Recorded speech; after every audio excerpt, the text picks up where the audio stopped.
like when it comes to social distancing, I Mhm. am the same way, like Danielle was saying, like before COVID, I was already a big believer in giving space to other people because I can never stand like if I'm at like Subway trying to get a sandwich and and I still remember this one day I was at Subway, this was before COVID, and some kid was like right up behind me and I was thinking, oh my gosh, like I He's like, "Hmm?" yes. He's like all up in your business. I'm trying to like do. Yeah, I scoot up a little, scooch on up a little bit, but like trying not to get up right up on the lady in front of me. So it's like, I've been a big believer in social distancing even then. So whenever they said social distance, I said say no more because I'm right on board with that. So I'm definitely a big supporter in social distancing, even to this day, like especially when it comes to people that you don't know, that's for sure. Like and like social distancing, of course, like within the family. Um, I I mean, I think that's different just because I guess just depends on I guess depends on like how close you are to your family. Like I definitely I like giving hugs and all that. I know like there's some people that still don't hug their family members, which is a choice, but I like the idea of like embracing somebody, whether it's a hug or a handshake or something like that. But as far as strangers, oh, social distance away, like I will definitely do that. So there's that. And then as far as wearing a mask, this is and vaccination, those are two big things that people debate about for sure. I feel like social distancing is pretty easy. Everybody, a lot of people for the most part are like, yeah, but for this two things, it's a little bit harder because it does, boil down back to, personal choice. And for me, as far as the vaccination, I ended up getting the vaccination and I got the booster. And I think one big reason why, if I'm gonna be honest, it was kind of out of selfish reasons because it was due to traveling and I love to travel. And a lot of things like when I was going to Ireland back a few months ago, like one big thing is they wanted you to be vaccinated in order to go. So I feel like I did it mainly for that reason because I wanted to travel and be able to like see the world again. Um, and but at the same time, it does. I do feel like the vaccination um, definitely could be a good thing because like I know for me I did get both of my shots at that one point and I ended up getting COVID back last year in August, but it wasn't as like it was a pretty minor case to where it basically was like a bad cold basically. I only had like one bad day and there was definitely some symptoms that carried on longer than others, like the loss of smell and taste what took forever to come back. But but yeah, it eventually came back and I think, like, for all I know, without the vaccination, I don't know how the COVID, would have affected me because, I'm not, I mean, I am young and all that, but I don't, I think that, COVID, it doesn't care about your age or, how healthy you are or, how healthy you aren't. It does boil down to just, it's COVID. It's a monster and it's something that can that can take your life unfortunately. But, definitely personally I don't know anybody that has lost their life to COVID, but I know people that have had family members that have lost their lives, so that's definitely a hard thing within which kind of leads to kind of what Robbie was saying, kind of putting things back into perspective on like almost like a self-reflection of what should I do? What if this was my family member? Basically, like, what would I do in this case? So I do see like good things out of the vaccination. The only thing about the vaccination that I will say is I know it was created pretty quick. And like I said, I know that I'm sure there was a lot of testing that went behind it. So I guess, there's that side of it is okay, but maybe the quickness of how quick the vaccine was made is maybe the concern that people may have, regarding getting it. But but I mean, if there's been enough testing to where it's, not really affected them like drastically. I don't see the problem with getting a vaccination. I know, like the reason why I'm kind of like somewhat on the fence about vaccination, somewhat, I want to say, is because my uncle Mm, got the vaccination. He's older. He's like in mm, his 70s, and he ended up getting it, and he's had some complications due to the vaccination. So there are some rare cases, I guess, where it can cause yeah. complications, which that's really with anything if you really think about it. Because even when I was a baby, like Mm, I got like the chicken pox, vaccine when I was a mm, baby, and I still ended up getting chicken pox. mm, So like I guess it just goes to show that, breakthroughs can happen, rare cases can happen out of that, mm, but it shouldn't, stop people from getting vaccinated, because it's definitely mm, important to protect ourselves for sure.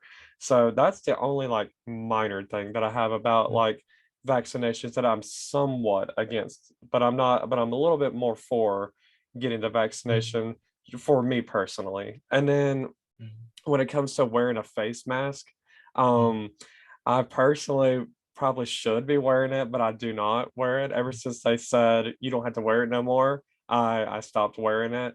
And I've definitely have gotten myself into places where I am in big group settings and I'm not wearing it. And I'm this may be a pretty big example that I just went to New York City mm. and I got sick on the trip, and it could or may not be due to wearing a face mask, but that I am here now. That's where I'm at as far as trying to recover um from a cold. I mean, I am better now, but I Mm, do have just a tad bit of like a scratchy voice. So mm, yeah, during the trip, and I may have already been sick before the trip, just not really as major, but like not really, mm, maybe just like a runny nose or something like mm, that. So just who knows really. But as far as wearing a face mask, I definitely think it's good to mm, wear a face mask, definitely to protect yourself and others. Um, and I know a lot of it definitely boils down back to just it being a personal choice. And I know like you can see the good and bad from both sides, like even with the vaccine and wearing a face mask. Because if you do get vaccinated and you do wear a face mask, there are those that may say stuff like, oh well, you must be scared, or you must like not mm, trust like in the mm. Lord or something. Like I've even heard comments like Yeah. that. Or if you're on the other side of it and you don't get vaccinated and you don't wear a face mask, I, um yeah. Both people, ways. yeah, people do say stuff like, oh, you're being selfish. Mm, You're just thinking about yourself. You're not thinking about mm, other people. So it does, draw a lot of debate out of these things. yeah. And, at the end of the day, the only thing I will say is I don't like the idea, as far as vaccinations, I don't like the idea of like people forcing people to get a Mm, vaccination, because I think at the end of the day, it should be a choice that people should make, whether it's right mm, or wrong. But I don't like the mm, idea of forcing like people like get vaccinated or else you lose your job, because mm, that definitely could take, income from somebody and somebody's livelihood, and changes their life drastically. So mm, I that's the only thing another thing I will say against vaccinations is definitely I'm for it, mm, if it's a personal choice and you voluntarily do it. mm, But as far as being forced into it, I'm not too big into that. I think mm, it should leave it up to everybody to make their own choices and to not lose their job over a vaccination. So mm. yeah, that was a lot. That was a lot of things to say about those three things for sure. So um so I guess we will go ahead and get into our last question. So our my last question is, have you seen any changes within yourself ever since COVID happened? Mm, Yeah, I think it's a really good question to end on for sure. I mean, just like with these industries and businesses that's, changed since COVID, we've all changed personally too. So I think it's really made me think about a few things when you first sent me that question. mm, So number one, I could definitely say I grew closer to God. During isolation, I lived alone. This was back when I lived in New Jersey. And so when I wasn't exercising or working, I was praying, reading spiritual books, listening to God's word. It was great. During that time, I was asking God to prepare me to be a wife, and I was legit single. That was literally my daily prayer. I was like, thank you, Lord, for preparing me to be a wife, like literally every single day. But I felt like this was the season God was getting me ready for my future husband. And he really was, because then my husband now came into my life literally a few months later. I think we met in October. So yeah. And then I started taking fitness more serious. I always enjoyed working out, as Joel knows this, but during the pandemic, I started just working out more because I had more time. So sometimes I'll be bored. I'm just like, I'm going to go to the gym again. Like I would go twice a day sometimes because I had more time to do so, especially because I wasn't commuting to work either. So I had some time back. So, obviously the gyms were closed in the beginning. So I became more creative. I did a lot of workouts in my house. I started running outside a lot more. I started doing yoga every single day. And then finally, I think COVID taught me to value spending time alone. I enjoy spending time with myself, even as of today, even being married, there's still like there's a time out the day, every single day that I spend. Phone is off. I'm in my office. That's like the time I'm spending time with God. And I let my husband know, like, I'm about to shut off my phone for a little bit. I'll be back soon. And I make that a daily habit because I really enjoy that time with myself. It's really refreshing. I know for some people during the pandemic, it was hard not being social, especially if you're more like an extrovert person. But like for me, it was great. I even found a new hobby, which was making oats. And I just like took that and went crazy with making all these cool oats creations. And that wouldn't have happened if the pandemic didn't happen. So I started trying a lot of new recipes because I was home so much. I think my cooking skills even got better because I was just cooking, on a daily basis, trying new things. And yeah, I think the rest is history. And here we are today. Yeah, a lot of good changes have come out of it for sure. Yeah, how about you, Robbie? I think similar, like in the beginning, definitely similar.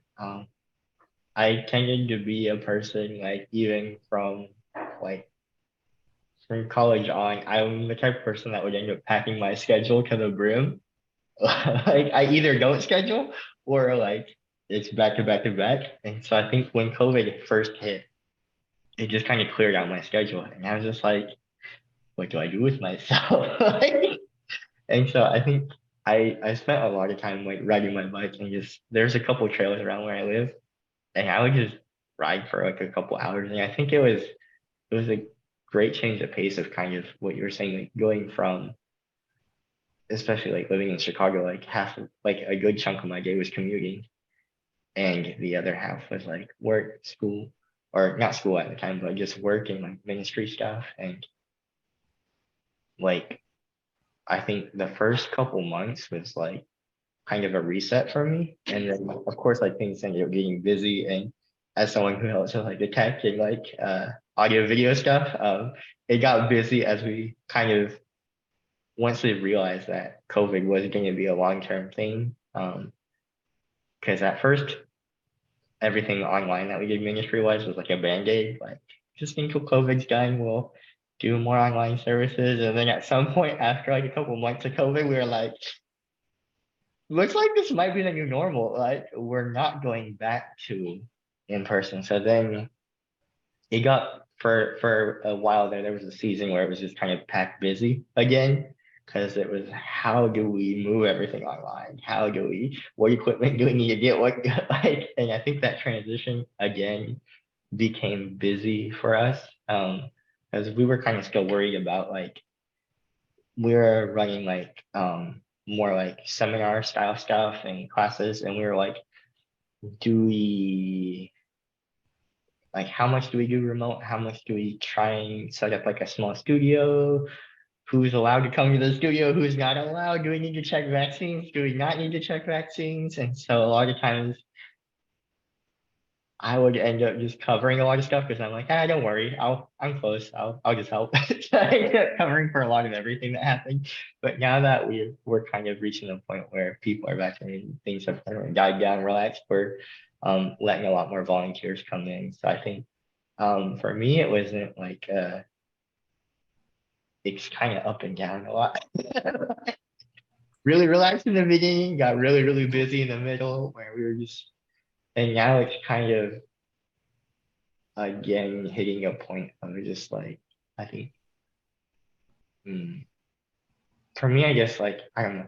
I guess I feel like I've been growing a lot in this time. I think, like COVID kind of forced me to be more in charge of like the tech and stuff at our ministry. And I personally don't like leadership roles. I'm more comfortable just like give me a couple tasks to do. I'll do them to the best of my ability and I'll report back to you with what I got. But when you put me in charge of people, I'm like, I ask the people under me, what do you want to do? And they're like, you're the one that's supposed to tell us what to do. And I'm like, but I don't like telling people what to do. So what do you want to do? I literally came to volunteer for you. Like, what do you need? And I'm like, I don't know what I need. So like, I